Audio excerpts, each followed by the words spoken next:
Hey, you're listening to the Commercial Boys. I am a commercial boy, Dan Feingold. I'm a commercial boy, Jacob Berkowitz. Today, boy, we got big events coming up soon. Yeah, everyone's favorite time of year. It is Election time. Thanks, election. Thank you, Mr. Thanks, election. You're so election. generous, always giving every 2 years. A lot of women don't have uteruses anymore. But it doesn't matter. We're so grateful for whatever we get. Oh boy, okay, we're talking about obviously we're talking about political ads today. It's if you that couldn't time of glean year. that from our very informative introduction. Yeah, we were very helpful. Yeah. In introducing our show. It has been 2 years since we single-handedly flipped the house with our last political ads episode I honestly, in 2018. I genuinely thought the last time we did it was 4 years ago, and you were going to say, we generously helped tilt the election towards Donald Trump, so whatever your feelings towards him, you could thank us. No, we It was impeached 2 years ago. him. Yeah, we got it done. We are Nancy Pelosi's of ourselves. We freaking We got the impeached bitch. the Cheeto. We got that Cheeto out of the house. We got him out of there. It was the orange house, and now it's right back to the color it belongs. What commercials you got in store for us Right, today? okay, so last time it was a midterm election. It was just Senate and House races. This time, oh boy, We got big boy elections, the real one. the one Daddy's that getting a matters. new president. Daddy's getting a new job. Maybe Daddy's getting a new I president. sure hope Daddy's getting a new president. Yeah, okay, so whatever. Obviously we're incapable of doing banter that is not completely off-putting, so let's just Off kilter and entirely. Oh, before we do get started, let's just we haven't plugged it on the Commercial Boys yet, but are me we and doing? Jake got a new podcast. A Jake new just one. got very scared. Jake just shit his pants. I was terrified. I'm like, oh god, we did not run this by me. What are we plugging? What do we have? What new The project? funny thing is I run nothing by you. We just start talking, We but for do. some reason this was like, oh shit, what's he gonna do? Yeah, I was nervous because I felt like I should have done at least the bare minimum of preparation, but no, it's something that No, we've I just want to plug First Film, Yes. which is at this point we already have 4 new episodes 4 out because episodes are Jake up, yeah. is in charge of that one and he is capable of editing and releasing a podcast. In Dan's defense, which he does In a deserve a normal defense, amount of time. his day job involves video editing. So to finish your job of looking at bad screen and then go to looking at good screen, it would be very off-putting to force yourself to edit after a full day of editing. My day job involves no video editing, so for me, it's a nice reprieve. I don't know how much I buy that excuse, but it's very nice of you to offer it for me. Yeah, we have 4 episodes up, I think. By the time we're recording this, by the time it goes up, we might have 5, but I'm not sure. Right, Doesn't first film, we take a director, we talk about their first film, and then we talk about the rest of their filmography. Yeah, so, kind of through the lens. So of what that director are first we looking film. at today?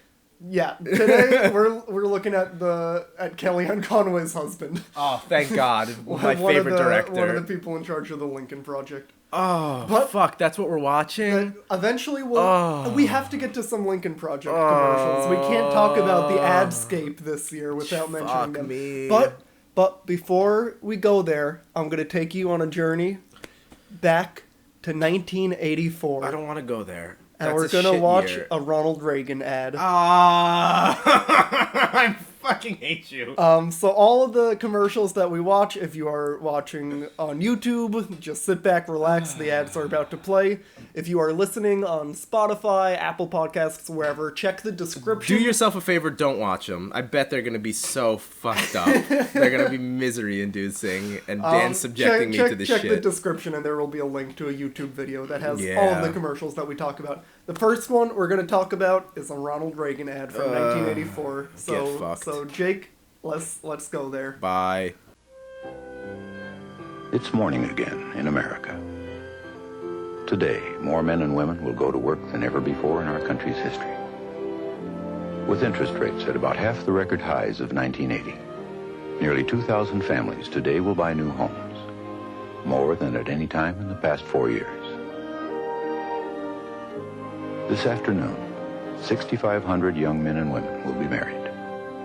And with inflation at less than half of what it was just 4 years ago, they can look forward with confidence to the future. It's morning again in America. And under the leadership of President Reagan, our country is prouder and stronger and better. Why would we ever want to return to where we were less than 4 short years ago?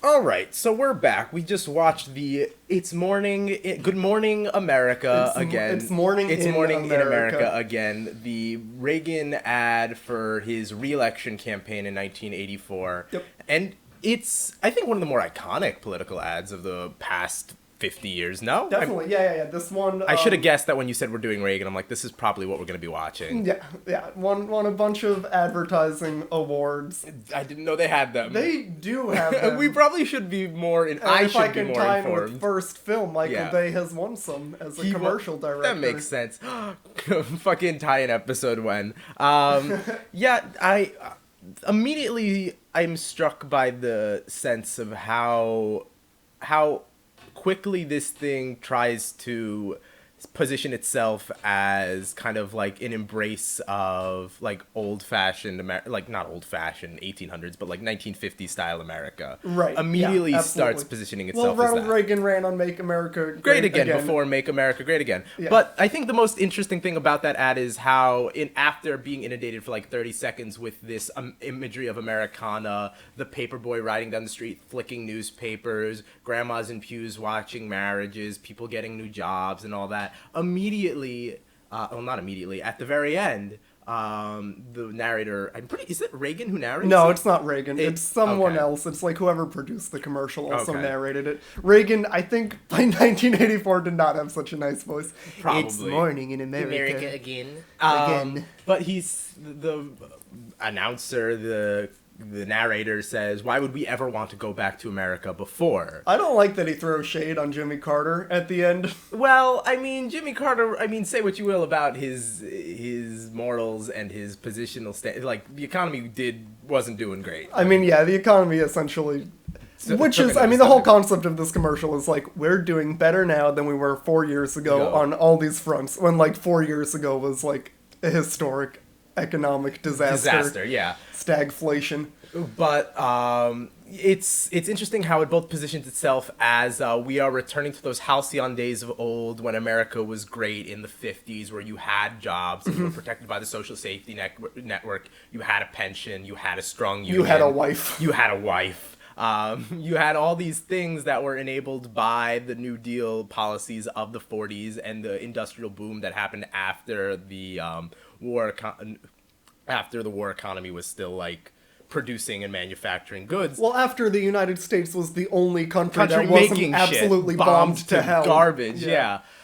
So we were the only people capable of manufacturing. We are returning to that time, but also, why would we ever want to go back to the past? It's both like shopping in the like American nostalgia and also reminding you that shit was worse before. It tries Well, yeah, I think nostalgia is the right word, because Yeah. that also kind of implies that it has a lot of happy feelings with Yeah. it, though not necessarily accurate. Like, the reason the 50s were able to be so prosperous is for all these largely reasons. because of socialist policies. Yes, And the then fact moving that forward, we like remove all the socialist policies, and we're like, why can't it be the 50s again? The freaking... when the top like earners were taxed at fucking like I think it was like 80% or 90% or some shit like that. Yeah, just nonsense. Also worth noting, there are no black people in that ad. Every not. face is white. You can only like the only people who buy into the nostalgic vision of America's past is white people, because it's the only people who are able to take advantage of all the shit that was going on. Yeah, that's a good call. Even in Trump ads today, at the very end, there's like at least One one or two Hispanic people of color. guy. Yeah, but here But Reagan's absolutely not, nothing. it doesn't even matter. He's not even trying. Yeah, it's not as.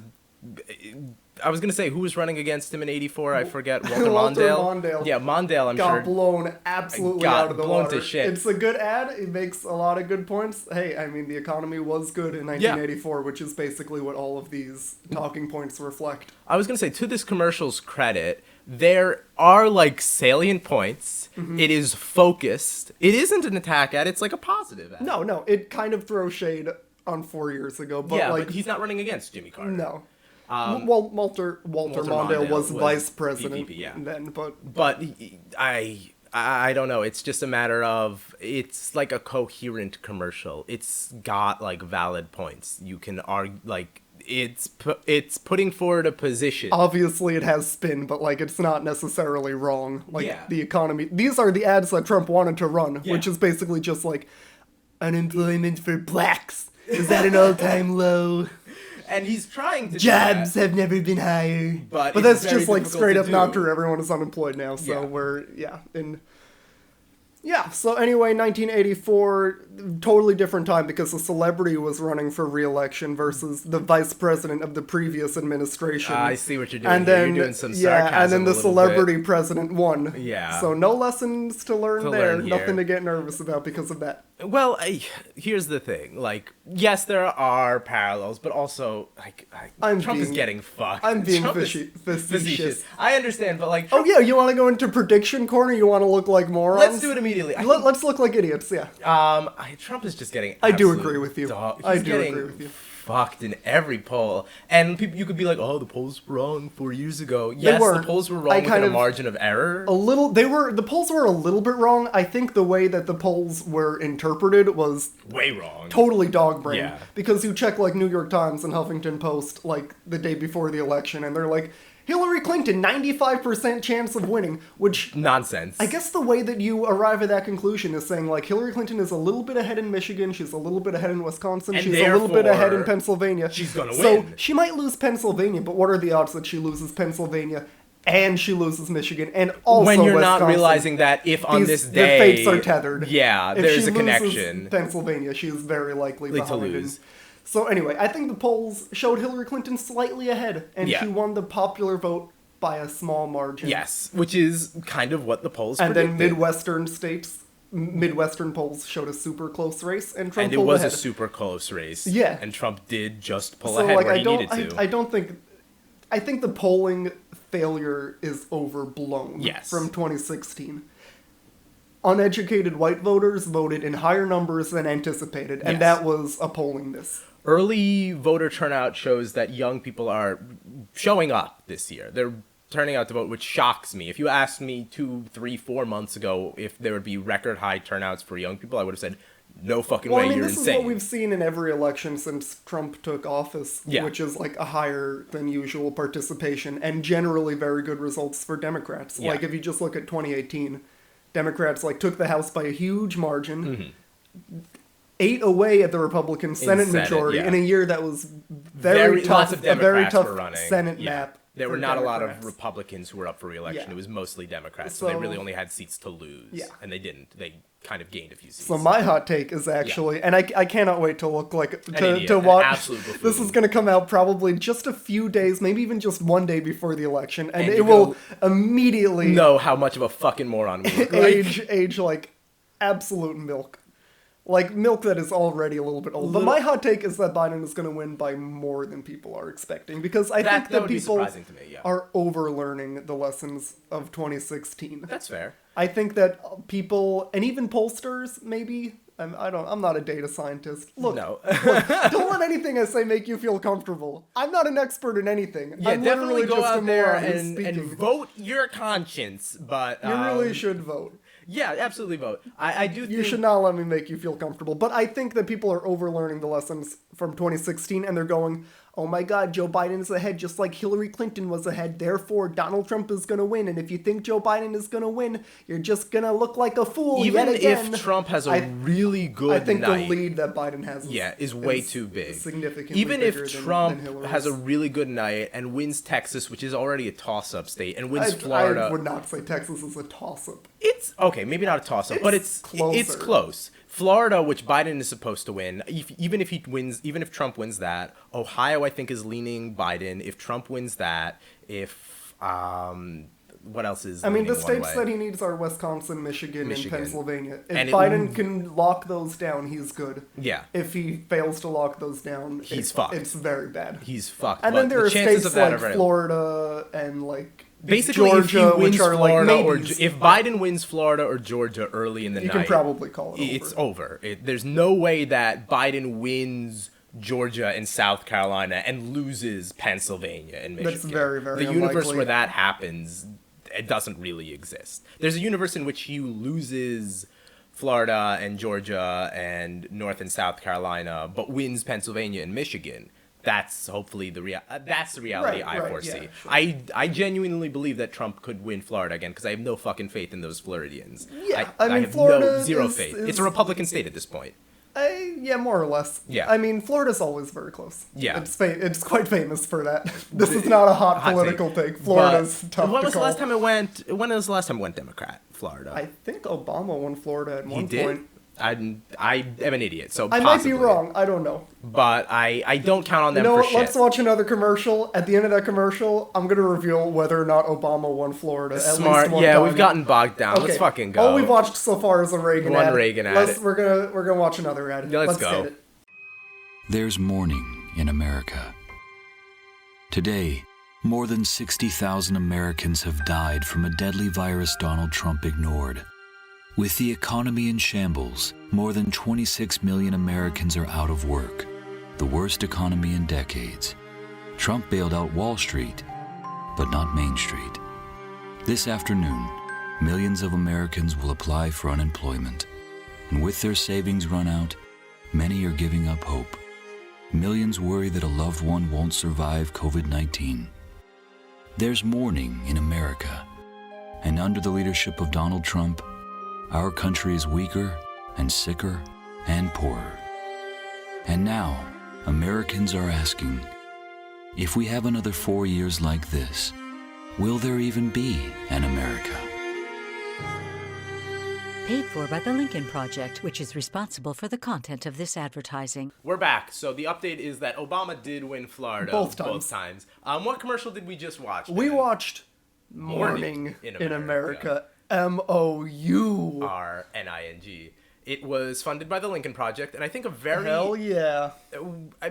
cursory look at this commercial. It's showing images of America, broken down, worn out buildings, lots of graffiti, people wearing masks, talking about how people are sicker because of COVID-19, about how there's mass unemployment, about how there's mass homelessness in America, and how if there's 4 more years of this, that we might not survive. We might not even have an America. But I want to point out that at the end of the commercial, it says paid for by the Lincoln Project, who is responsible for the contents of this commercial. And I think that is incredibly Also, telling. kind of responsible for the contents of the White House? A little bit. Question marks. The Lincoln Project is a bunch of former Republicans. They're never Trumpers. a bunch of never Trumpers who are doing everything, who are putting party politics aside yeah. in the interest of what is best for the country, and encouraging people to vote blue no matter who. And also, this is probably a grift. Yeah, I mean, let's talk about how the fact that they are basically diverting funds away from real leftist think tanks and policy, I guess, groups, and kind of diverting it to form the people who basically put us into Iraq and into the Middle East, and the people who basically worked with Reagan to dismantle the social safety net. Right, well, basically, you say vote blue no matter who, and then you make Democrats what Republicans were 10 years ago.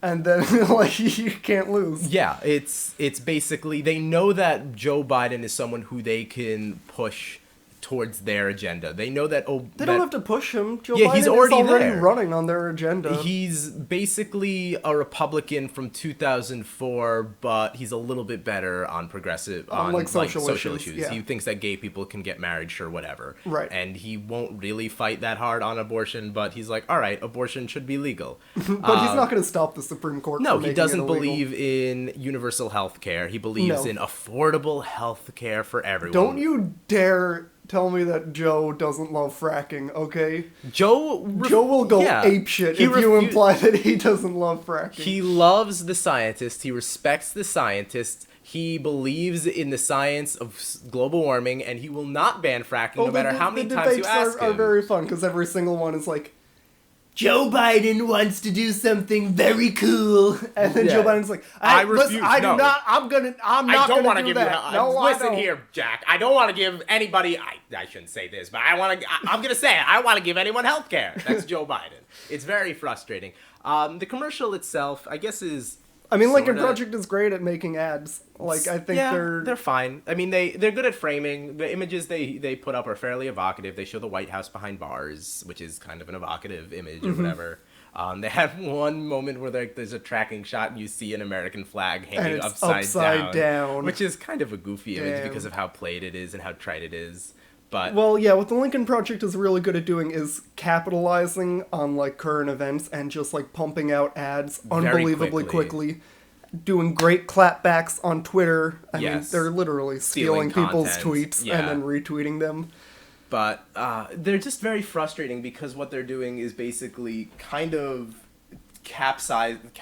capitalizing on, like, a progressive Well, movement. it's frustrating because Democrats are not able to do ads that are this effective. Like, this ad drove Donald Trump absolutely nuts. Did it? I don't know anything about the response to it because I'm not he I don't tweeted follow about the it Lincoln Project a at all. lot. I'm not going to read the whole 4-tweet long thread. Oy. But at one point, he says, "I don't know what Kellyanne did to her deranged loser of a husband, Moonface, but it must have been really bad." Okay, I have a very... Is he a moon face? Does his face look like a moon? Is he Mac Tonight of himself? I don't like, know. What He's kind of probably moon? a big round guy. Okay, so it's a full moon. I was thinking he's got like a crescent-shaped face where like Oh a no, I don't long think that his chin and chin. nose are about to touch. I think it's Okay. more like it's just very He's big. around. Well, I they're think all his very face is just a pale. celestial body. Is It, what it it is. might as well be Saturn or Yeah, Jupiter. he They're all looks like a pale, chubby Republican. guys. Yeah, He looks like what every Republican Republican looks like.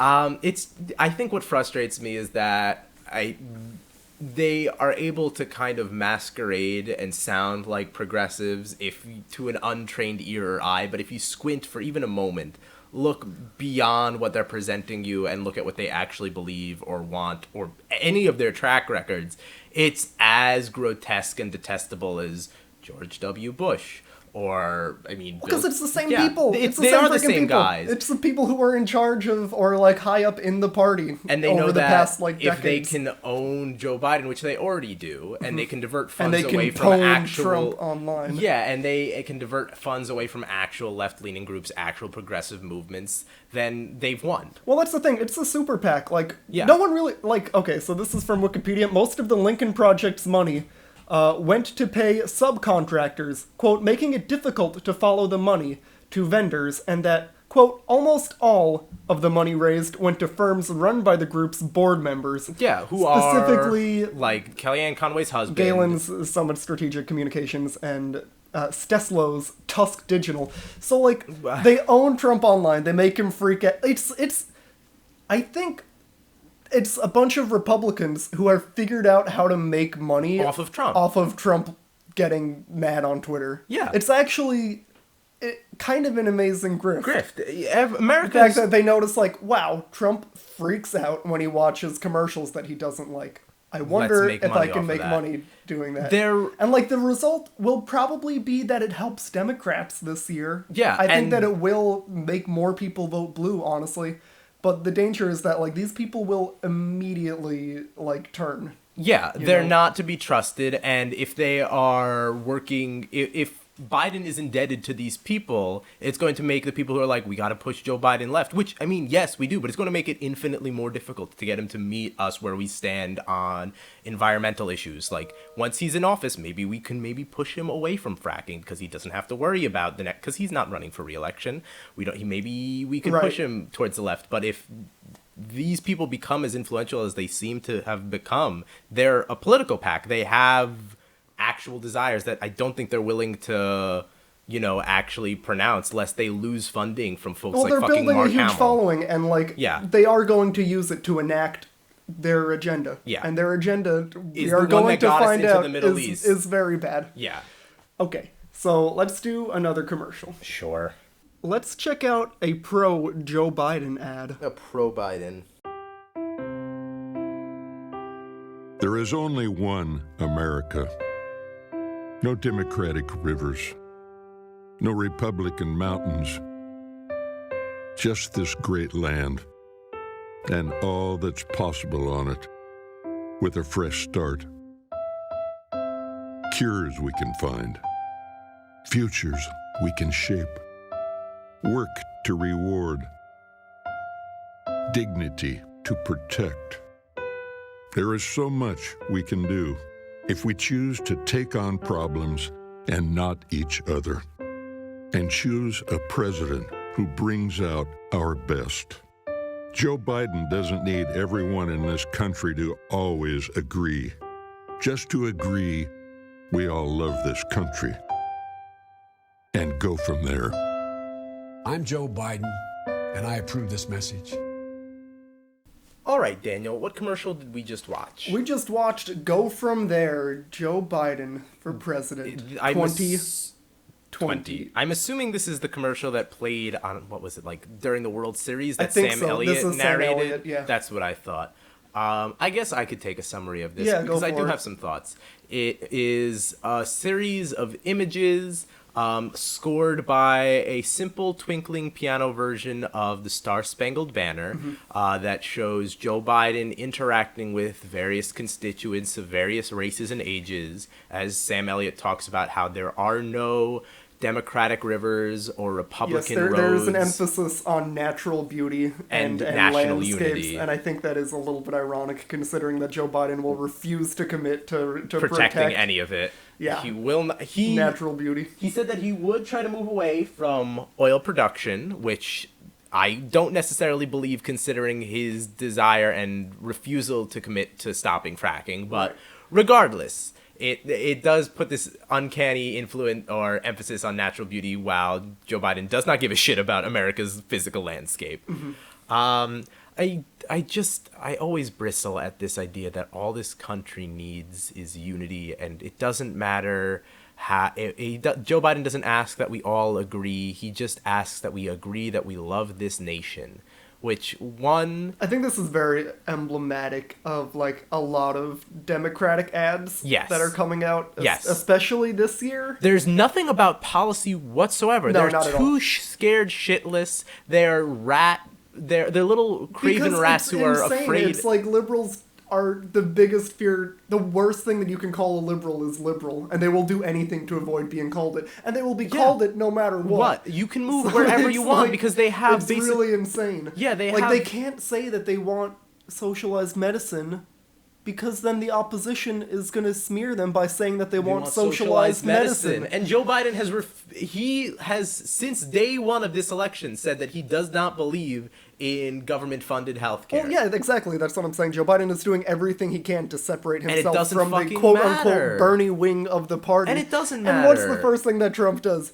You are the radical left. You are being run by Joe Biden and AOC By plus Bernie 3. Sanders and AOC. It doesn't matter what you say. You are going to get fucked by the Republicans. They're going to call you whatever the fuck they want, so you might as well say what you believe. And quite frankly, I do think Joe Biden does that. He just believes in shit. What he believes in guess is that's nothing. true. There is one party, the Republicans, who are saying, like, the opposition will lead to absolute chaos in the street. They want to kill you. I am the only way you will stay safe. Yes. And then Democrats are like, both sides have merit. Yeah. We're both okay. They're cowards. I'm fine, and they're fine, too. I guess. So, like, how is that effective messaging I in the landscape politically that we currently inhabit? Yeah, it's all about just as being clearly you need to become more radical if you want to gain any sort of influence. I mean, Bernie Sanders was winning until you had the unprecedented dropout of Pete Buttigieg and Elizabeth Warren and who else was it? Amy Klobuchar on the same day. Right. They all just dropped out at once, and then Joe Biden was able to take the lead. But like, the idea that people want someone who's milquetoast in the middle is nonsense. It worked this time because the Democratic establishment fought for Joe Biden, and because you're seeing unprecedented events in, face of a pandemic. But Trump won because he was not looking to appease anyone. He won because he was not looking to compromise. He beat every other Republican because he's like, fuck the Democrats. I'm going to fuck them the hardest. I'm going to give them nothing. I will meet them nowhere. We will take everything we want. We will win every deal. We will never compromise. And Democrats are like, let's all just, everyone can be right. Republicans are like, I want to kill you so fucking bad, and then Democrats are like, I want to compromise with you so bad, so hard. And just stab me in the kidney. And I will always not a kill. We came to a happy compromise. I lose my kidney. They get to stab I got my grievously kidney, injured, but I don't die. And then after that, Republicans are like, they gave me nothing. I want- wanted to kill them. They wouldn't even let me. I want a Democrat who will stab them in the kidney, quite frankly, because at least at that point, we'll get something we want. What have we gotten? We got the ACA, which really didn't do much. You still have thousands and thousands of families who are uninsured. You still have people who cannot afford health insurance. I think it's for sure fair to say that it didn't do enough. It did not do nearly enough, because you still have people who are, if your stated goal Because was to private insurance still exists, in my opinion. If your stated goal was to ensure that all families are insured, that people are not afraid to go to their doctors, that it will be impossible for people to go bankrupt because of necessary health procedures, then it was a failure, because it did not achieve any of those ends. Some people are insured now, which is good. Objectively, it's good. But it does not achieve the only thing covering pre-existing or conditions, protecting people with pre-existing conditions. But I mean, like, it's still insulin prices are still insane. Of course, there are still people who go bankrupt every day because absolutely. of health related finances, health related costs they cannot cover. People who are uninsured or refuse to go to a doctor for things that are easily treatable just because they're scared they're going to have to pay way too much. So in that sense, it's a failure. It does not achieve any of its stated goals.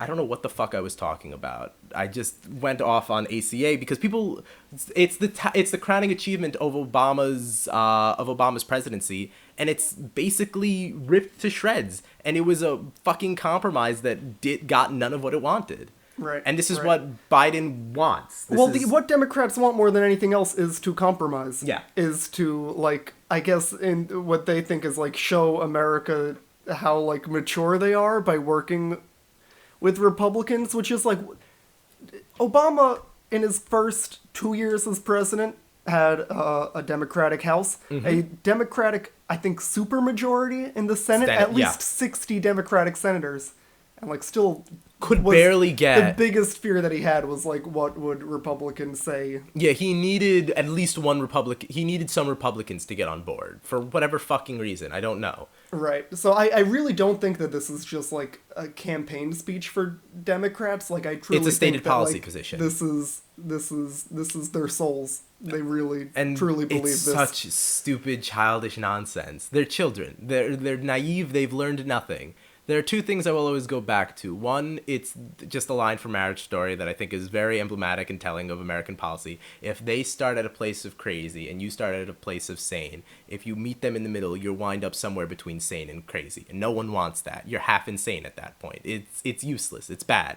The other thing is that I believe that Democrats are a party that are kind of scared of ends. The means to them are the ends in and of itself. Like, they don't care about an outcome. They simply care about protecting the mechanisms and the processes that lead to outcomes. They believe that if the mechanisms and the institutions are sacred and sacrosanct. I think that's a great point. It's doing government. Yeah. And doing government. Because they believe that the machinery... Like, respectfully, and doing government with honor is enough. Enough. Like, the outcome is... They believe in the marketplace of ideas. They believe that the American governmental institutions, as they are currently set up, are good. And that whatever happens if we protect them, the outcome will be good. Clearly that's bullshit, because we've gotten here, but from years of following, nothing has changed about the way the system is set up. We have made no amendments to the Constitution. We have added no branches of government. This is just the natural outgrowth of what we've set up. But Democrats, for some reason, are deluded into believing that, no, everything was always good. The marketplace of ideas was always sacrosanct. The institutions we've set up were always perfect. But we got here because we used those institutions. They're fucked. They're proven to be decaying, just grotesqueries of themselves. They're useless. They're not good. The system is bad, and you need to change it. This is, yeah. We are being bullied and given a wedgie, and, like, we stand up and face the bullying, we go, I'm brave enough to see your humanity. It's useless. And then he gets punched in the face. Absolutely knocked out every time. I want someone who's just not... I'm going to vote for I want to vote for someone who's going to do whatever they can to not get wedgied, instead of just, like, staring their bully in the face and saying, I see you. Then you are going to vote for Trump, if that's true. Well, okay. I don't want someone to give wedgies to people who don't deserve them. I want someone to give wedgies to the people who absolutely do deserve wedgies. We'll complain this entire episode, but I definitely think you should vote for Joe Biden. Yeah, I'm going to vote for Joe Biden, but God, it's an immiserating experience for me to have to say it and have to do it. But but I guess you should do it because it will mitigate the bad, and then maybe we can work from there. I don't know, when can Ilhan Omar run for president? I don't know. I'm waiting for that day. Let's watch a Trump ad. President Trump is recovering from the coronavirus, and so is America. Together, we rose to meet the challenge, protecting our seniors, getting them life-saving drugs in record time, sparing no expense. President Trump tackled the virus head-on, as leaders should. I can't imagine that anybody could be doing more. We'll get through this together. We'll live carefully, but not afraid. I'm Donald J. Trump, and I approve this message. All right, we just watched a Trump ad. Dan, what was it called? It's called Carefully. It was not Carefully. Listen, we're not going to live in fear, but we're going to live carefully. So, okay? It's an ad that starts with President Trump is recovering from coronavirus. I don't know what you heard, but Trump's still alive, He's all not right? dead. We are not weekend at burying him. He is a functioning human being. So after he was injected with a mixture of experimental drugs and a cocktail of steroids, he is recovering. He is alive. And it's a commercial that says we're doing great under coronavirus. Dr. Fauci says they can't imagine anyone doing more. We're sparing no expenses. Well, Dr. Fauci says something. It's very funny because they took this Dr. Fauci clip way out of context, and we'll get to that in a second. But it's him saying, "I can't imagine that," and then the caption is ... and you see a cut. He goes, Yeah. "I can't imagine that anybody can be doing more." I can't imagine that anybody could be doing more. So it could be him saying that anybody could have done more. Very misleading. And then the very end is, we will live carefully, but not afraid. And when it cuts to carefully, you see two people who are not living in the same household, meeting in the street, giving each other a high five, dapping each other up, and you're like, how is that carefully? You're not social distancing, you shouldn't be touching. I love this commercial so much because, look, I mean, I picked the stupidest Trump ad that I can, and I picked a decent Joe Biden ad. I'm not going to pretend that I'm doing this in an unbiased way. I just love this ad. We're a both sides podcast here. We respect the validity of both opinions. I truly believe that both sides have ads that are worth considering. Yeah, both sides have ads that are worth watching. I love this because every brag is like, we are clawing our way back to normalcy following the president's enormous failures of judgment. It's also just like America is recovering. We are getting seniors the life-saving care that they need. Why do they need it? I mean, is there a reason? It's not in Trump's defense, and I will be a Trump defender here. Of course.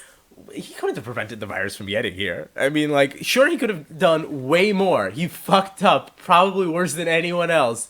But, like, it's not like it wasn't ever gonna come. It was going to come. Should it be as fucking terrible right now? No. I do believe literally any other politician would have done a better job having navigated the coronavirus. But it's not his fault that it's here. Do you have a follow-up? Is that your entire point? That's what you wanted to say? Yeah, I was going to say, does anyone believe that Trump is the reason it's here? Or was I arguing against anyone right there? No, I don't think so. I think I just wanted to defend Trump because that's my boy right there. That's my guy, Donald J. Trump. The J stands for Joe Biden. Is very good. It's like, I am recovering from my drunken stupor. I am waking up. I am starting to fix the holes in my wall. I've taken Advil. I am carbo loading. I have wiped the doo-doo off of my leg. I've cleaned up the piss in the corner. I am the dad from Succession who keeps peeing on the rug. What's his name? His name is I am Logan Brian Cox. Right, Logan Roy. No, it's just very embarrassing because it's also not true. Like, we're not sparing no expenses. We refuse. Oh yeah, absolutely not. Everybody got like $1,200. A one-time payment of $1,200. We refuse to give you peasants anymore. How you should be grateful how are we living for what carefully? you got. There's absolutely nothing careful that's We will happening. live carefully but not afraid. And by carefully and not afraid, it means we're not going to do shit. We will force you all to open up, and we will not give you any government funding to ensure that you meet any safety guidelines. We will call you a pussy if you don't want grandma to die. Yeah, just lies, of course, but it's not any brand spanking. It's not any eye-opening revelation to say that this ad's full of lies. I mean, it's there's garbage, just it's like, what nonsense, do it's you bullshit. say when you have absolutely no plan? Like, there's not even like a fake plan. It's you just know? no plan. It would be one thing if it was like a plan that they like to say and like lie about. That's at least have the courtesy to lie on some level, but it's literally just like, nah, we're not gonna do anything. We kind of think it's gonna go away. Yeah. We kind of have a feeling it's gonna be gone in a second. Guys are literally going on TV saying, yeah, no, we're not going to do anything about it. There's just, no. You just gotta get used to it. Yeah, this is the new normal. Like, insane, bad. Trying no to turn one is like get happy. used to it into an inspiring message. Yeah, it's basically telling the American people, that's where they are. They're telling the American people to go fuck themselves, and they're betting on us being housebroken enough to be like, okay, I guess we will fuck ourselves. And it might work. Who knows? Maybe that's a good enough strategy, is to just tell people to get fucked and hope that they will, in fact, fuck themselves. Yeah, I can't imagine it works, but maybe. Dr. Fauci spoke out, clarified that he was not saying that they used him out of context I in can't a believe dishonest it. way. Really? And then Donald What? Trump said that Dr. Fauci has been an absolute disaster. So this They will use him, and then they're like, fuck him, he's not playing along, eat shit. instantly. Well, yeah, that's, oh man, I mean, we don't have to get into that, but the amount of times it's been like, an amazing guy, very honorable, he's gonna help make America great, and then we like, fucking hate him. and We then 2 can't years stand later, him. like, I never liked him. He sucks. He's a terrible doctor. No idea what he's doing. Yeah. Just, I respect Dr. Fauci for not, playing along and not being paid for by Trump, but like, it's the most thankless job in America. Absolutely. Worst fucking job is to just get shit on every day for doing your best. To be like, hey, here's how we could try not to die. Okay, yep, that is a death threat. Cool. Yeah, so anyway, the virus spreads through the air, so we want you to wear a, what's that? Okay. No, we're not doing that? Murder All my right. wife. Go for it. Cool. Yeah. Gotcha. But, I mean, like, I think that's... Not to get back on my favorite hobby horse, which is beating on Democrats, but I think that's why Democrats love him so much. It's because he puts up with shit constantly. He gets fucked every which way till Sunday. He withstands the worst abuse, and he's still just in the face of just immense hardship, achieving actually nothing in spite of his best efforts. He is very nice. Yeah, I think that's why Democrats like him, is because he gets shit on relentlessly and will still just put up with the abuse and try his best to do the job that no one will listen to him for. Democrats love that shit. All right, so those were the presidential ads that we're going to watch. We're going to move on to some Senate ads. We got a lot, so we'll try to blow through these kind of quick. All right, let's do it rapid fire. Let's go. We've been going long, and I wanna get through these. Let's do it. Raised by my grandparents in Orangeburg, I learned that character counts. Now, Lindsey Graham's attacking me for rising out of poverty, earning a scholarship to Yale, and working hard enough to give back to the community. What's happened to Lindsey Graham? In South Carolina, we expect senators to respect hard work and honor and protect the American dream, not tear it down. I'm running for U.S. Senate to fight for you, your family, and our state. I'm Jamie Harrison, and I approve this message. All right, so we just watched a senatorial ad for Mr. Jamie Harrison in South Carolina. Trying to unseat Lindsey Graham. Who is, I'm not sure, I'm fairly certain he's widely unpopular in his state.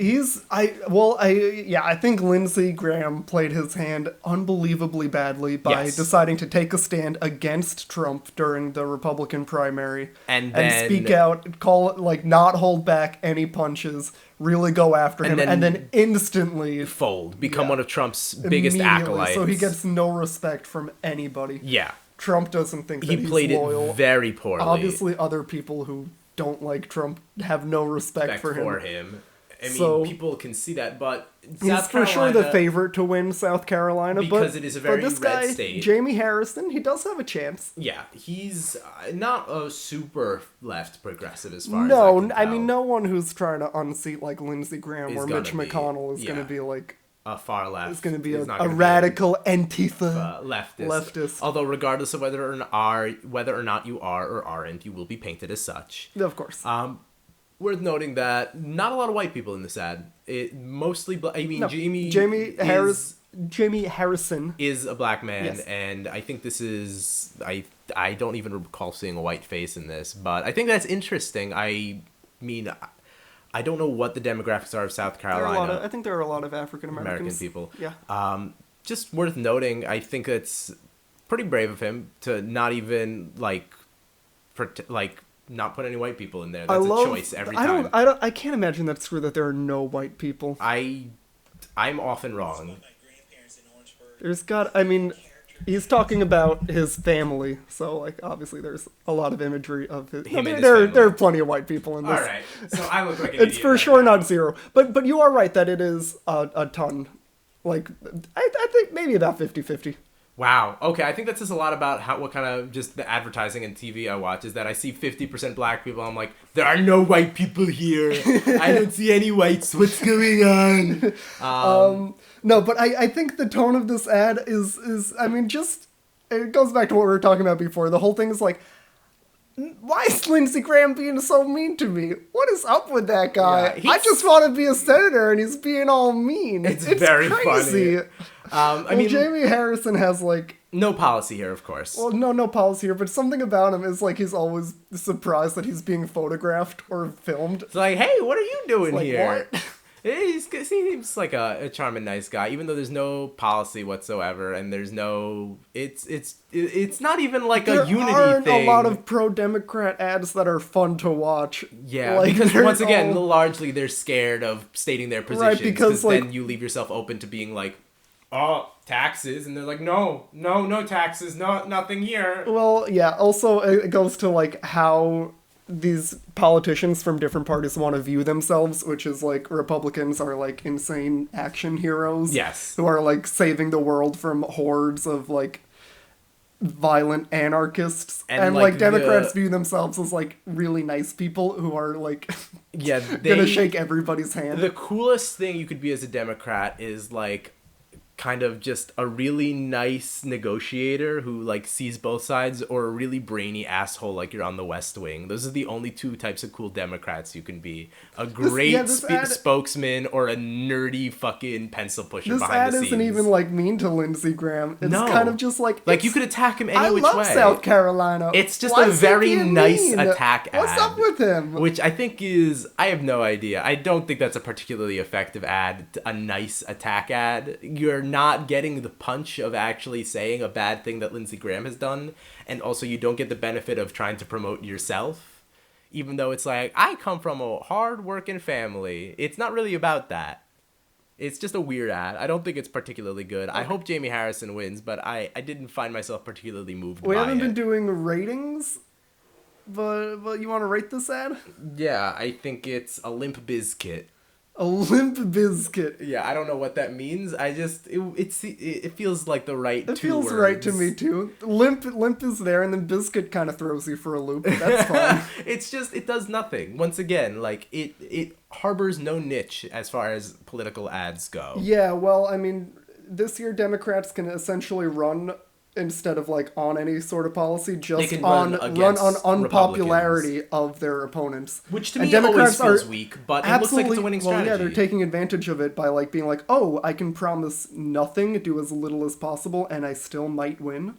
Like, sure. Okay, cool. I mean, at a time where Republicans are wildly unpopular, and you could try to maximize on their unpopularity by trying to, get something done, Democrats are choosing... Which makes sense if your end goal is get something done. If your end goal is win an election, then it's like, oh, and if your end goal is win an election and get as little done as possible, then like, this is great. This is an opportunity to do just that. It's an opportunity for Joe Biden to promise that things will stay the same and then win. Like, how lucky do you have to be? To be like, I get to do nothing and harbor and like hold immense amounts of power? Whoop-de-fucking-do, let's do it. Like, Joe Biden might be like the first presidential candidate in our lifetimes who could like keep all of his campaign promises. Because he made none. Because he's basically promised that like fracking will remain. So as long as he doesn't become president and instantly ban fracking, it's like, wow, good job, I guess. Great, you've promised nothing, you've done nothing. 4 more years, please. All right, let's next go again. ad. What will history say about Mitch McConnell? Well, he spent most of his time making deals for himself, not so much for Kentucky. Mitch didn't have money when he went to Washington 35 years ago. Today, he's one of the richest guys up there. Rich Mitch has a nice ring to it. So what did Kentucky get in the bargain? Well, we're 40th in job opportunity, 45th in education, 43rd in healthcare. Getting the picture? After 35 years, Kentuckians are still waiting for the kinds of opportunities Mitch worked so hard to give himself. With another 6 years of Mitch McConnell, from the holler to the horse farm, we'll still be waiting. And Mitch, he'll just be richer. So what will history say about Mitch McConnell? The same thing many Kentuckians say now. Not a damn thing. Hashtag Rich Mitch. I was so curious as to who you do not see. Okay, let's talk about what this commercial is. It is an anti-Mitch McConnell ad paid for by the Lincoln Project. Yet again. It is talking about how Mitch McConnell has been in the Senate for 35 years and has done nothing for Kentucky. They are in the 40s in almost every major category you look at when you're evaluating your state's worth. In terms of job opportunities, education, economy, they kind of roast the hell out of Kentucky. As a state. And they talk about how Mitch McConnell's been there forever, accruing massive amounts of wealth. And I was like, okay, this is a pretty good attack ad. It's scored by like spooky banjo music, dour bluegrass music, and it's got a narrator who's got a nice like Midwestern / Southern drawl. Yeah. And I'm like, okay, when are they going to talk about who's running against him? And they never do. They never mention Amy McGrath. What is it? Amy McGrath. Amy McGrath, who is running against Mitch McConnell, because quite frankly, I don't think they care about her. It's just an anti-Mitch McConnell ad. Yeah. It could be running anyone. And there was a contested, I remember, primary in Kentucky where I think not a far left progressive, some progressive candidate was running against Amy McGrath and didn't win. Right.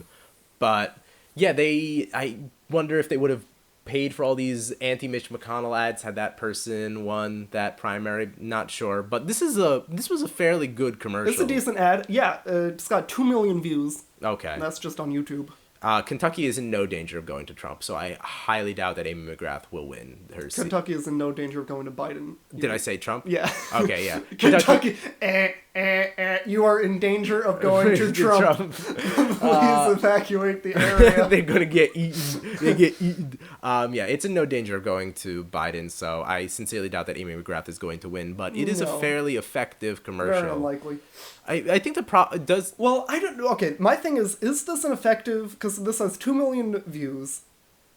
Is this an effective commercial for its quote-unquote intended audience? That's what I was going to say. Which is people from Kentucky. How many people on Kentucky are on Twitter all day? How many people from Kentucky... I mean, what is the average age... What are the age demographics in Kentucky? Right, because look like? This is hashtag Rich Mitch is what this is called. It's attacking Kentucky for being like number 45 in education or whatever. I feel like most number of those 40 in healthcare. 2 million views are probably like coastal elites, probably. That's exactly what I'm getting at. And like the accent just feels so over the top to me. I don't think people from Kentucky sound that way. I think that's more like a Missouri So, I mean, accent. I think this is like kind of in support of our argument that like the Lincoln Project is doing a grift. Yeah. So like coastal elites like us watch this and we go, yeah, I hate Mitch McConnell. And also, I hate Kentucky. Yeah. This ad rules. I hate these dumb fucking Southern hicks. This ad freaking rules. I'm gonna give some rich people money now. Yeah, it's. I was going to say, if you're trying to advertise or send a political ad for people in Kentucky, voters in Kentucky, people who are getting out the vote in Kentucky. I think there is a good I was going to ask, was this Amy ad McGrath on TV? Isn't posting ads that are like, "Hi, I'm Amy McGrath. Kentucky is a shithole." Yeah, I don't think that's going to inspire Kentuckians to get out the vote. Maybe what it is supposed to do, and if you're trying to be generous, is that it's supposed to be broadcast to like the pundit class on the coast who maybe see this and are then inspired to donate to Amy McGrath. Mm-hmm. But that's my generous interpretation. But they don't mention Amy McGrath at all. Yeah, that's the other thing. It's kind of just like It's just a dunk on Mitch McConnell. It's a dunk on a red state. Yeah, so, like, that's what I was going to say. A bunch of liberals can give money to Kellyanne Conway's husband. Or just that, or to be like, not even if they donate, it's just designed to make them feel good about themselves. Like, I would if I were in Kentucky, I would never, ever vote for Mitch McConnell. I'd be better than these dumb Midwesterners who don't know what's good for them, who keep voting for this guy who leaves them 40th and who's been there for 35 years. I'm so much smarter than these dumb Kentucky idiots who keep voting for their own misery. They deserve what's coming to them. I feel so much better. I don't know. Maybe that's all it's designed to do. And it's kind of gross. I don't know. I don't love it. It's very well put together. Well, I think it's very well produced. Everything that the Lincoln Project puts out is very like sleek, edited very well, very appealing to a younger crowd. But I think it's just this kind of thing where, like, people watch it, like 50-year-olds from New York or Massachusetts or wherever the fuck watch it, and they're like, well, these Kentucky guys are idiots. They keep voting for this guy who leaves them in 40th. I wouldn't do that. I'm going to vote for Andrew Cuomo again. I'm going to vote for Bill de Blasio. It's funny that there is an Amy McGrath ad that I decided not to include, but where she praises like a bunch of governors and like a bunch of Republicans and Democrats, as do like most of these Democrats in their ads, and Andrew Cuomo is one of the people who she's like, I love his leadership. Fucking idiot. Andrew Cuomo sucks. Cutting healthcare during a pandemic. Piece of shit guy. But hey, he was there. He was there. He was out there every day early in March. The Lincoln Project has a powerful meme machine, and I really think that very soon we are going to see these memes used to attack progressive policies. Probably you're going to see it against folks like... No, I get... Probably not this year, because Ilhan Omar and AOC, I think, are up for re-election this year, and the machine has not turned against them, but I wouldn't be surprised if you see attack ads against maybe liberal, far-left candidates or more like social democrat candidates in support of... Right now, the Lincoln Project is in blue no matter who mode. Yes. I think there's going to be a pivot. I wouldn't be shocked. That's my hot take. Or they just... I think they would maybe do ads for more centrist, like Pelosi class Democrats against more like liberal or like Democratic primaries, where like the Lincoln Project is gonna do some dunks on people like, who want everyone to not die because they can't afford insulin, or because they think fracking should be banned or some shit like that. Right. Let's do another ad. Yep. Let's keep moving. Steve Bullock isn't telling you the truth. He's using my vote to fix the Obamacare mess to lie to you about pre-existing conditions. Here's the truth. I've always fought to protect Montanans with pre-existing conditions, and I always will.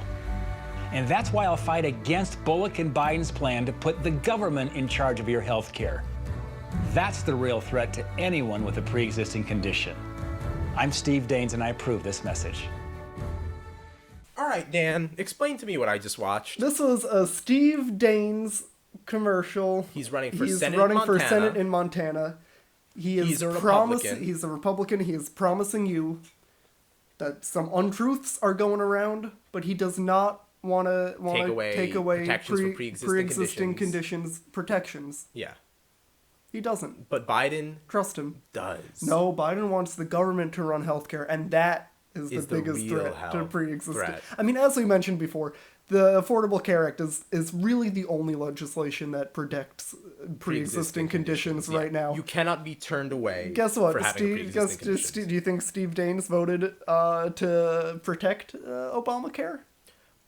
He says he does, and I'm inclined to believe him because he does have a Terminator face. Yeah, believe it or not, he did vote to repeal Obamacare. What the fuck are you talking about? I know, he crazy. said he didn't. No, well, he said he wouldn't do that. He said he wants to fix the Obamacare mess. I believe him. By getting rid of it. But also, it won't affect pre-existing conditions. Well, how not? What's his plan? No, the government running healthcare is actually the threat to pre-existing conditions. What's his plan to protect pre-existing conditions? We're going to get rid of Obamacare. Yes. Pretty much. Yeah. So, basically that's going to be gone. Cool, so what's going to protect... And then he's going to protect them. I have diabetes. He'll protect the pre-existing conditions. He will show up at my house with a gun and defend my property? That's exactly right. Yeah. Okay. So he will shoot away the germs that will get me sick. Yeah, that's right. I will break my leg and he will shoot it back together. He will fix it. He will wrap a tourniquet around my leg. He will stop the bleeding. he will ply me with alcohol and chop it off so it doesn't get infected. Yeah. Good. That's pretty much what this it's guy's do, name? What's this? This is Steve Daines. Okay. I really love this one because it's in such stark contrast to the Republican Senate ads that we watched 2 years ago. Yes. Where there was was it DeSantis? Do you Ron remember DeSantis, this one? yes. Where he's like teaching his baby how to say MAGA? Yeah, and he's like saying build a wall, and the baby's in a Trump hat or whatever the fuck. Right. Just like everybody is really trying to tie themselves to Trump, and there are absolutely not happening. Essentially no Republicans who are putting out Want to be ads near where they Trump. mention Trump at all. Which tells you something about every Republican's internal polling, which is to say that everyone thinks that Trump is toxic. He's bad. Yeah. He's not a I good think look right I think now. the Republican Party is fairly confident that Trump is going down. Can we take... we're going to figure this out in 3 minutes. Can we Uh-huh. take 3 minutes to figure out what does the Republican Party look like if Trump loses November 3rd? What happens to it? They celebrate. I think that's great for them. I think they really want to be an opposition party. Yeah. Because they're very good at saying no. When they actually have to govern, they actually have to pretend to get shit done, which is antithetical to the Republican worldview, which is to say that government doesn't work. Right, So it's much easier for them to just be intransigent, not cooperate, say no to Democrats, and then they get to be like, look, the government's not working. I mean, I think Republicans will pretend that like Trump never happened. I think that is what I mean. I don't know. It really is a weird world that's going to be hard to predict if assuming what is likely to happen happens and Biden wins and Trump loses. I think like everyone is going to deny that they ever supported Trump. Okay. That's a good answer. And then, I think Democrats are rightfully going to be like, you supported Trump for 4 years, and they're going to be like, listen, No. you're running against me, not Trump. Yes. And then I guess it just goes back And then to and then Democrats prove that they are honorable by forgiving Republicans. useless, fucking, feckless cowards. And then Republicans probably take the House in 2022. Probably. And then we have 2 And years Joe to get Biden anything gets done. one stinky term, and then someone worse than Then Trump. Trump shows up. Well, someone like Trump, but competent and with an actual plan for policy, enacting their policy fascistic agenda. agenda. Yeah. Because Trump doesn't want anything. No. You know, there's no legislation that Trump cares about. I think he likes appearing like a strong man because it helps him, stay out of trouble with the law for all the shit that he's been pulling. But, I don't think he genuinely cares about any of the bluster he's been spewing. But then again, the Republican Party also doesn't have any policy goals.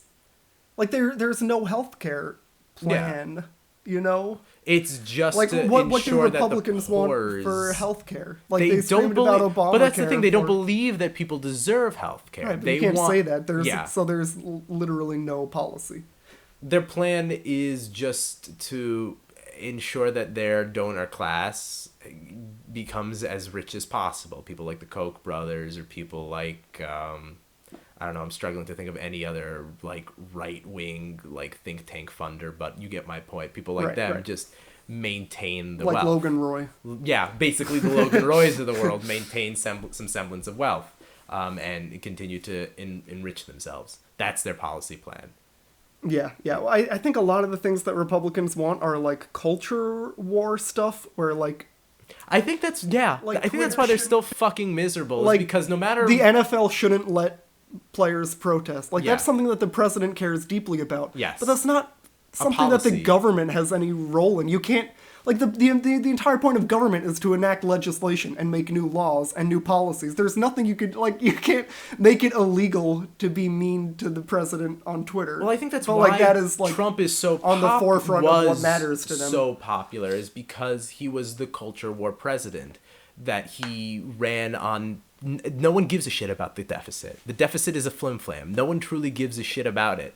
So he was he didn't talk about any of that shit. He didn't talk about, it's not cool to talk about how you don't support gay marriage or you don't support trans rights because the optics of that are very bad. But he genuinely doesn't, support gay marriage, I don't think. I don't think he likes the LGBTQ community.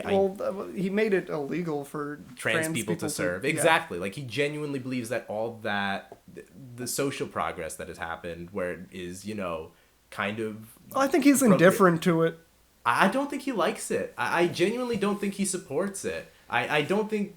I mean, he clearly cares about enriching himself, but I think why he was so popular is because you were able to map on whatever anti-progressive social ideas you had or cultural ideas you had onto him, because he was a blustering, for one man. sweet, beautiful moment in 2015, it looked like the president might actually make it illegal to act like you're better than me.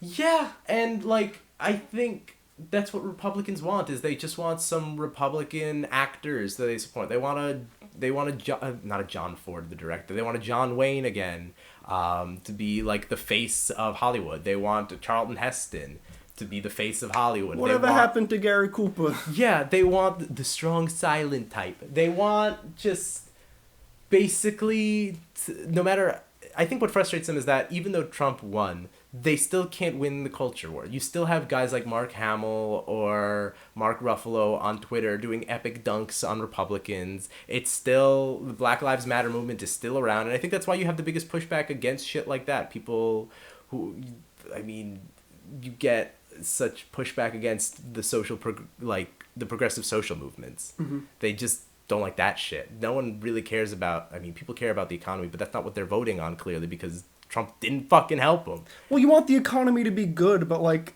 okay, yes, that is your goal. What are like some steps you will take to get there? Nothing. And there's just you can't. nothing. I think trickle-down economics is unpopular enough to the point where people don't run on it, but that's the only idea they have. And they haven't come up with anything since in the ensuing 40 years. They have literally no plan. You're right. That's why I don't think they can hold office for more than like 8 years at a time, max. And it looks like maybe not 4 years. I don't know. Let's do an ad. Sure. Enabler, a person who allows for the destructive behavior of another. Susan Collins has voted 94% of the time with Donald Trump, the key vote to pass his trillion-dollar corporate tax cut that put Medicare and Social Security at risk, voting 7 times to eliminate protections for people with pre-existing conditions. Susan Collins, we want to thank. Susan's around someplace. Susan? Thank you, Susan. Voting to confirm 181 judges appointed by Trump. How good was Senator Susan Collins yesterday? Really? Really? And time and again making excuses for Trump's behavior. I believe that the president has learned from this case, that he will be much more cautious in the future. Susan Collins has been an enabler. 24 years in Washington is long enough. Dan, we just watched an anti-Susan Collins commercial attack ad run by Sarah Gideon. Sarah Gideon is the Democrat running against Susan Collins. Uh-huh. It was a pretty vicious attack ad for a Democrat. It is hinging on the fact that Maine is a fairly blue state. It goes blue most of the time.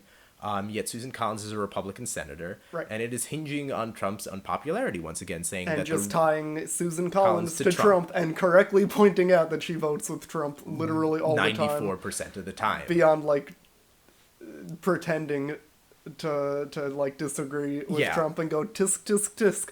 This is a very naughty boy. I'm gonna do what he wants me to do one more time. But he better learn. But he has last chance. Yeah, I think just saying that every time. I think Susan Collins is gonna get fucked. I don't think she's popular amongst Republicans because she does do the tisk tisk thing. It's the same thing as like what we said with Lindsey Graham. Yeah. Like either you're with Trump or you're not. You cannot have your cake and eat it too. In because this case. because Trump does not share the Democratic ideals of compromise or seeing both sides. Exactly. Trump will never be like, we don't agree on everything, but he's a good person and I'm able to work with him on this. To Trump's credit, it's like either you're loyal or you're a piece of shit. Yeah, I was going to say, I'm going to defend Trump once again. To his credit, he views politics as a zero-sum game. And in some respects, the important respects, it is. You either get what you want or you don't. I mean, yes, there is some negotiation involved in getting what you want, but you either did get the thing that you wanted or you didn't get the thing that you wanted.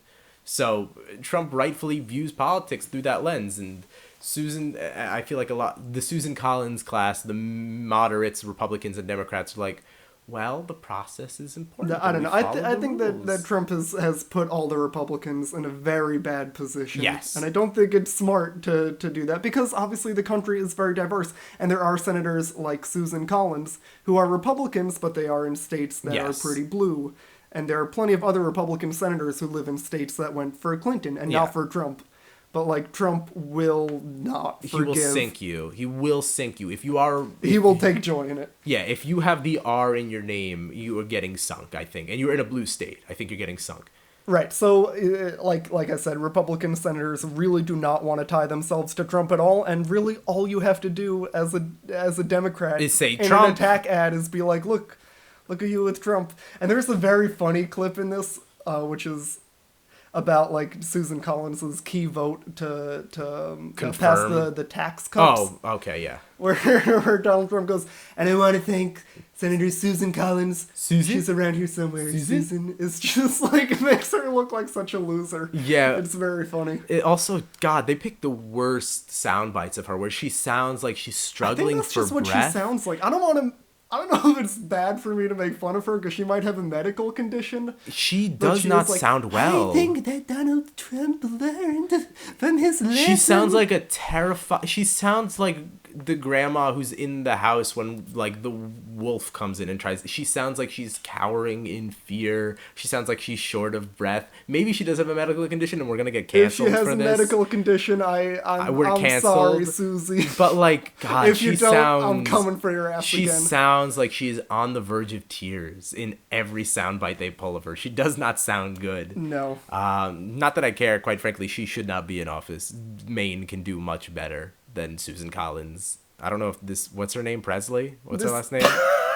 This is Elvis Presley running against Suzanne Collins. Why even guess if you have absolutely no clue? Was I close? No. You're so far. Does it start with a P? Not at all. What letter does it start it's with? Sarah Gideon. What letter does it start with? An S. Is it Sarah Gideon? You freaking nailed it, man. Yes! Give me the full name and the first letter of the first name, and I can tell you the name. Get it. I got it this time. Yeah. Oh, do you want to rate this? We're being very inconsistent. Spotty. But it's fine. I'm gonna give it. No scales this time. We're just pick freehanding it. Just pick a word. I'm gonna give it a slide guitar because it sounds very weird and warbly. Or Susan Collins' voice sounds like weird and. I'm gonna give it an inhaler because I think Susan Collins has a needs medical one. condition. Yeah. And I also think that Susan Collins doesn't want you to be covered by insurance if you have asthma. She definitely doesn't. She probably voted to repeal Obamacare several times. That may or may not be true, but either way, we don't like Susan Collins. Yeah, maybe she did. I'm not sure which way she voted. There were a few Republicans who didn't vote. I know John McCain did the famous thumbs down. Very famous, and then straight up died. Honestly, you can take a lot of issues with John McCain. Sucks John shit, McCain but his last move was kind of baller. John McCain is for sure in hell, but that is an awesome way to go out. He saw like Trump, who he fucking hated publicly, said "fuck you" and then croaked. And then straight up. He probably was logged off. He was not well enough to probably vote there. He was definitely dying, but he's like, I'm going to spite. I think he was trying to communicate that he was about to throw up. Actually, he's like, I'm not feeling good. He waddles into Mom's room, takes the power pose. Floor. I'm gonna throw up, Mom, and then does. Mr. President, sir, I'm gonna throw up. All right, we're gonna watch an ad where Susan Collins defends herself. Cool, exciting. Did you know that Susan Collins hates dogs? That's kind of what I'm expecting to hear next from a ridiculous smear campaign. You're seeing more than $40 million in false attacks against Susan Collins by out-of-staters who don't give a darn about Maine, and it's shameful. Susan's experienced, thoughtful, courageous. She delivers. So no matter who you're voting for president, Susan Collins has never been more important to Maine. I'm Susan Collins, and we've approved this message. All right, Dan. Right. Who is Bill Green? Bill Green is like a radio personality from Maine. Okay. So, yeah, just for clarification, this was a pro-Susan Collins ad paid for by Susan Collins for the Senate or whatever the fuck. Yeah.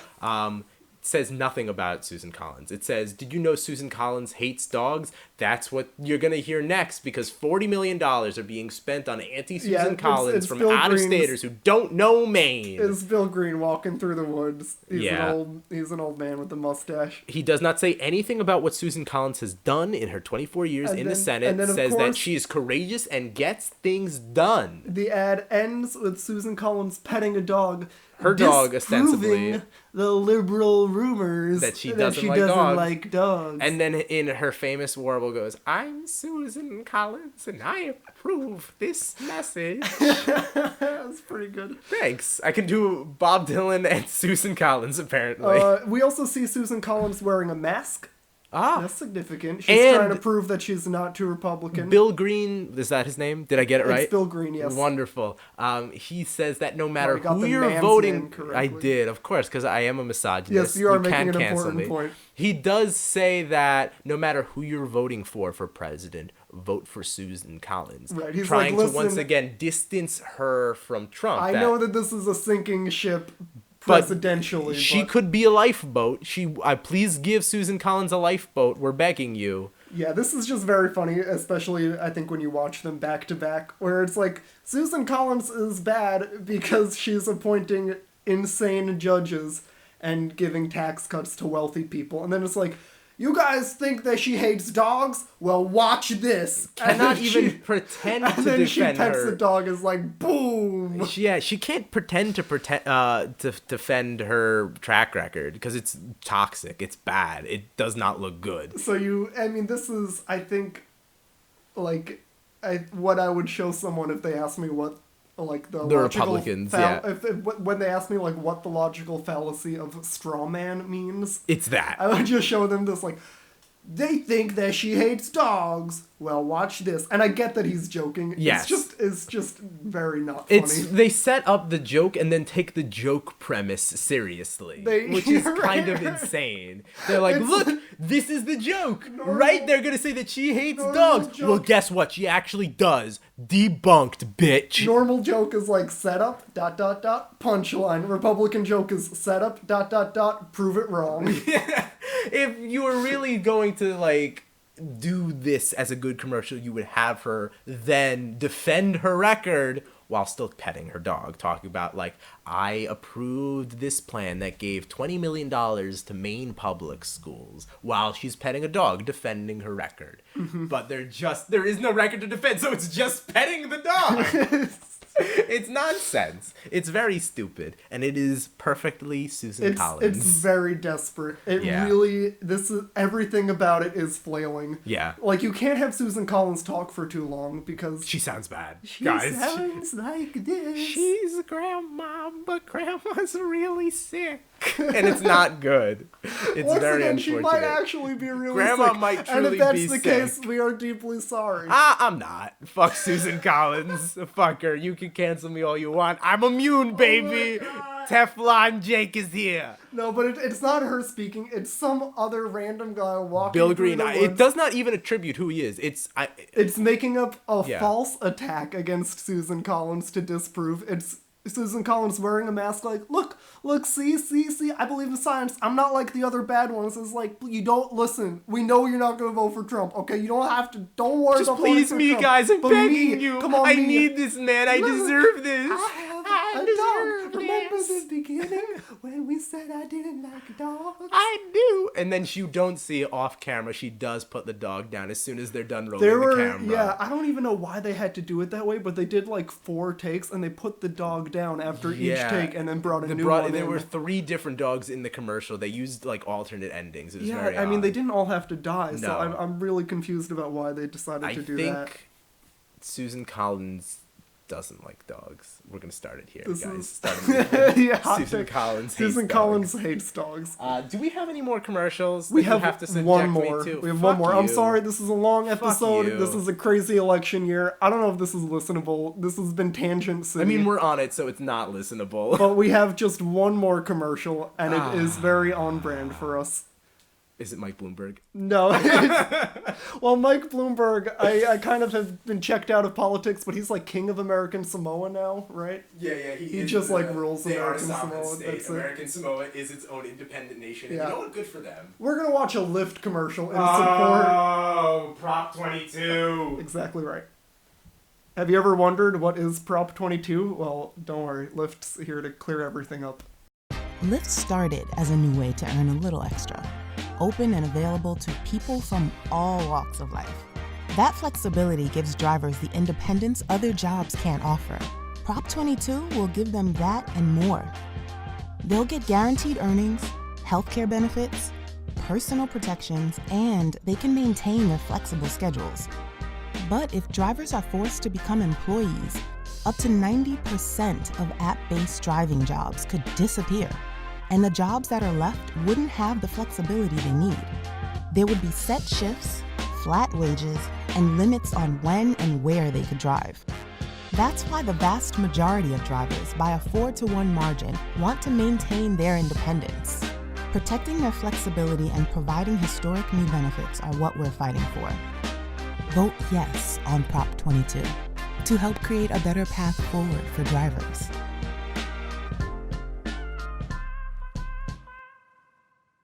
All right, so maybe we should repeat it because I was definitely walking away from my mic in despair when we were talking about this is a pro Prop 22 ad.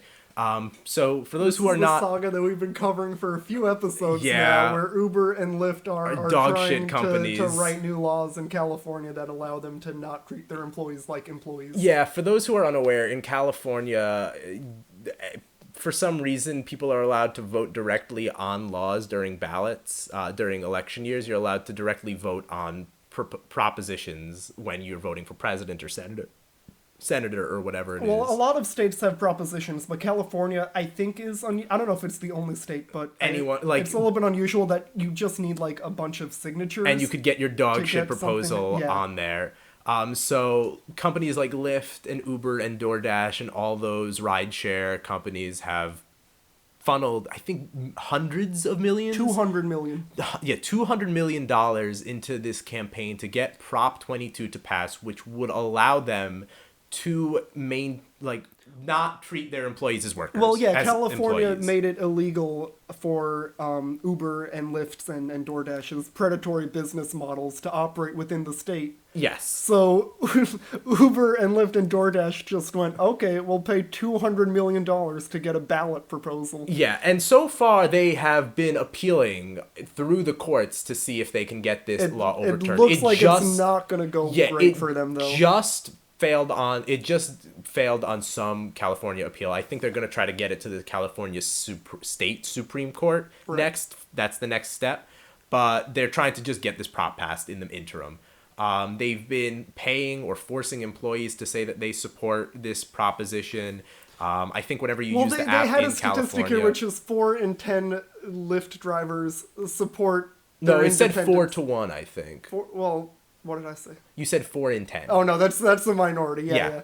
4-1, they support their independence. Yeah. Which is, obviously, Everyone but supports that their has absolutely independence. nothing to do with Prop 22. Yeah, so what Prop 22 is saying is that all these rideshare companies do not have to treat their employees Essentially as employees. They do not have to give healthcare benefits. They do not have to pay minimum wage. Prop 22 establishes that these workers are independent contractors. Yes. Which is insane because they work full-time hours. This is a lot of people's only job.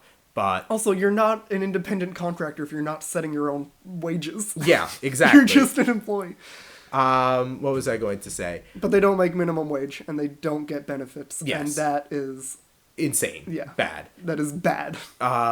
So the problem is that people, when you see Prop 22, you're not necessarily sure of what it is. And if you're just seeing these ads that Uber is putting out, it kind of makes sense. They're saying that 90% of these people are going to lose their jobs, which possibly is true. Yeah, well, California has an insane system. And especially this year where there are way less I don't think this is just California, but there are less ballot proposals nationwide than usual because it is harder to go out and get signatures needed to get ballot proposals as an individual person or as a small group.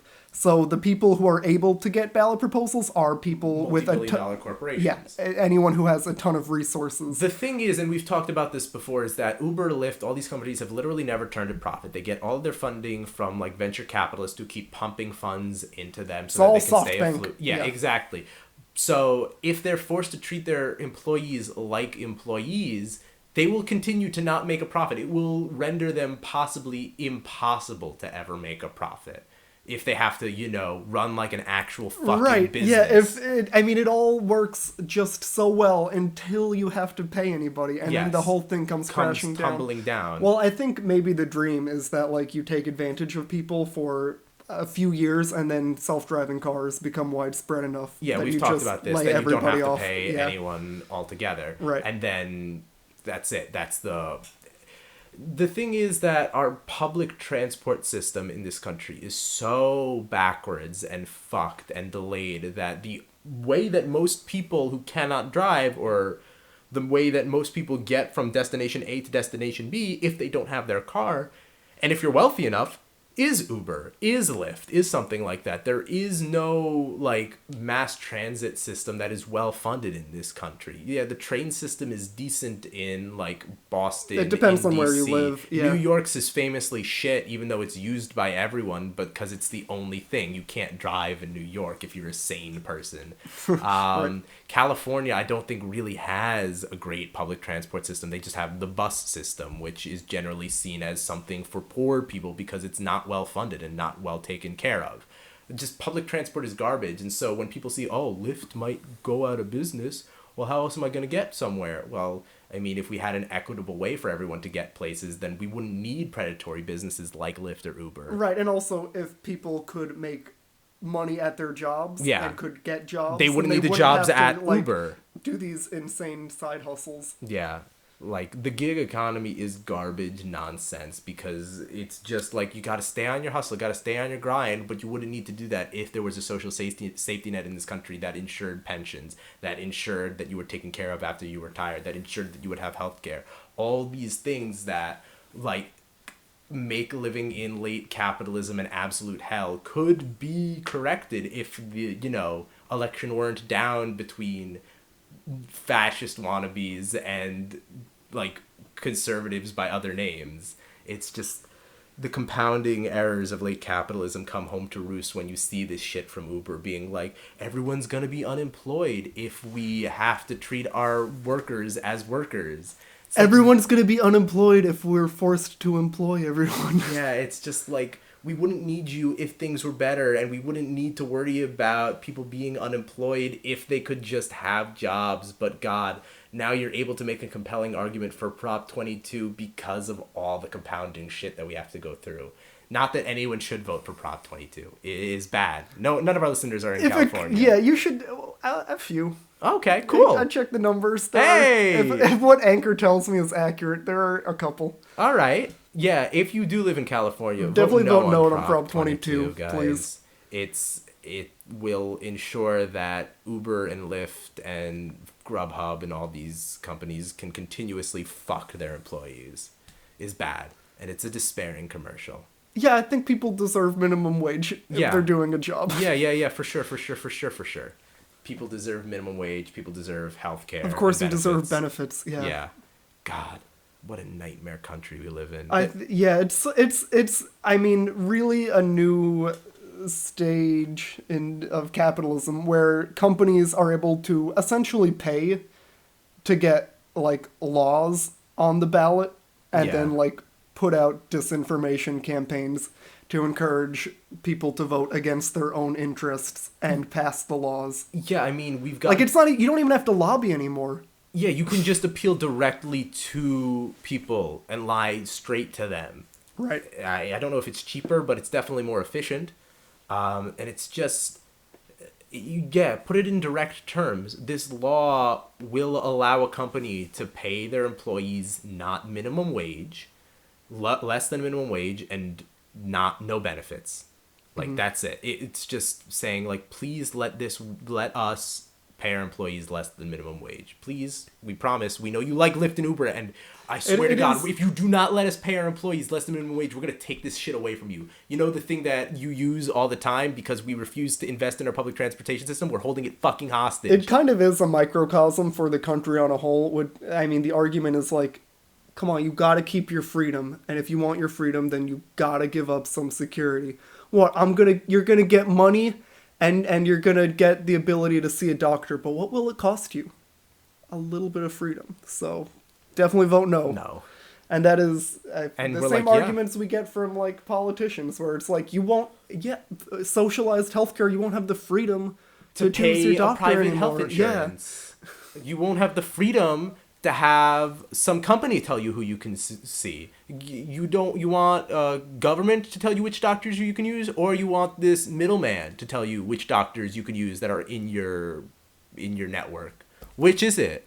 Yeah, so I think it's the same type of arguments we get on a big scale. Yeah. And it's just a great way to watch it happen in real time, And by which great, is you mean corporations terrible. cynically pretending that they care about your freedom. Like, why would why would Lyft do this if it didn't benefit them? It's just like, what is, like, obviously that's not like, I know that's not a huge brained take, but it's like kind of funny to just like look at this in like a really generous way. Like, what is the possible? Well, that's another thing. Like how could you possibly read they this show all their in a way that isn't apocalyptic? They position their drivers as like this. Like, how naive do you have to be like, oh yeah, Lyft made a commercial because they love me. It's another just like company that's cynically co-opting like woke optics, where it like positions their drivers as like this multiracial, like I mean, diverse just the cast. visuals of the ad are very good. Yeah, it's like, I mean, it's well it done. looks It's like very some colorful. It looks like some Vox. It does look a little bit like a Vox explainer. Yeah, that's so true. It definitely co-opts these gross, like, left-leaning optics. Because, like, I think people at their core genuinely believe in progressive politics. I think people do believe in free, like... I don't think you have to couch that at all when you're talking about California. Yeah, they are... It's a left-leaning state. Yeah, they of care course. about racial diversity. They want people to be able to, like, have affordable housing, have, like stable jobs, health insurance. They believe that those are basic human rights. So you kind of have to just steal those optics. And I think part of the reason why maybe neoliberal like woke optics is destined to fail, because it's so easily co-opted. It's easy to steal. Like, you could pretend that you care about like it's easy diversity. to steal because it's not deep. Yeah. You know, if it was actually like ambitious goals of like taking care of people, there would be no way to co-opt that. But when all it is like the aesthetics of like we're gonna being hire quirky and woke and like being respectful diverse to people who disagree with you. And like it's having very visible diversity. Yeah. It's very it's super easy for a corporation to be all those things. Yes, but that's what I was if the saying. goal of the government is to operate to do big projects that aren't profitable. Yes. And the goal of the government is to do those projects to benefit people and to benefit everyone, not just a small corporation. Yeah, right. They're essential. not. There are essential services that make society possible, but that aren't profitable. Yes. That's the job of the government. I think the central. But when the government isn't doing that, then like corporations can look like they're doing just as good as I think the government. central failing of neoliberal politics is that it has repositioned government as the biggest business possible. It has to be profitable. It has to be efficient. I think that's why we don't make any distinction. We treat it like it's that's why you see the thing. post office. I think the post office is the easiest thing to look at, the easiest microcosm to point to. It's not designed to be money. a business. Right, it's like, insane arguments about like how much money the post office loses every year. It's not a money-making venture. Yeah. Like, of course. It's designed to lose money. You're already paying for it, though. You've paid for it with your taxes. Right. It's not meant to be in the black because you've already paid for it. It is tethered to all these other things. You can just, if it's not operating efficiently, then maybe redirect funds from elsewhere. No one says you have to put another $2 trillion into defense spending. You could take, like a fraction of that. I love that you say defense spending, because no one ever makes that argument. Like, do you know how much that the military is at a deficit? The military didn't make any money this year. Of course not. It's not designed to make money. Damn, we gotta get rid of the military, I guess. Yeah, no one ever says that. It's only education, healthcare, the postal service, roads, infrastructure. That shit, if that's losing money, gotta cut. It's only institutions that help normal people. Or that people can make money off of. You can make, private businesses can make tons of money getting military contracts. That's true. There's no equivalent for the money. library. Yeah, big book, big publishing. It doesn't. I mean, there is kind big of does publishing, exist. but like big book binding. Yeah. Not really a powerhouse industry in America. We gotta cut this. All right, yeah. We're done. This episode was crazy long. Look, Yeah. it's super easy to be disillusioned. I'm disillusioned as fuck. Disillusioned and depresso. Biden sucks, but you really should vote for him. I Yeah. think not voting for Biden is gonna be a decision that ages very poorly. Yeah, Even though Biden has already aged very poorly. Like fine cheese. Mhm. And by cheese I mean fucking. What is a bad cheese that does not age well? What's the little String cheese, what's cottage cheese. I feel like Cottage you nailed cheese. it, dude. Thanks. Got Anyway, it in one. Please vote. Yes. Please vote and vote down ballot too. You know, That's the most local important elections thing, yeah. and ballots. It is important. So listen. Everyone's gonna tell you to vote. I'm Yeah. gonna do it too. I You wanna really should vote. Point out that we're in Nassau County. Lots of our listeners are probably also in Nassau County. Ed Ra is on the ballot this year. He is a Republican running for state assemblyman. He has been the state assemblyman for the past, I think, 10 years. The guy that's running against him is the same Democrat they've been putting up since 2010. People do not pay attention to down ballot. And these races happen every 2 years. Yes. These people are not paying attention in local elections. They keep putting up the same Democrat in our local elections, and he's doomed to lose every time. I don't want the next 2 years to be that way. I want people to pay attention, to know what they're voting for, to be aware that shit is just fucked. So that 2 years from now, we do not have the same fucking losers running. So vote down ballot, pay attention to what's going on. It's not just the presidential election, even though that one's the one that gets all the headlines and is despairing for me because there is no good candidate. Make sure 2 years from now, it's less despairing.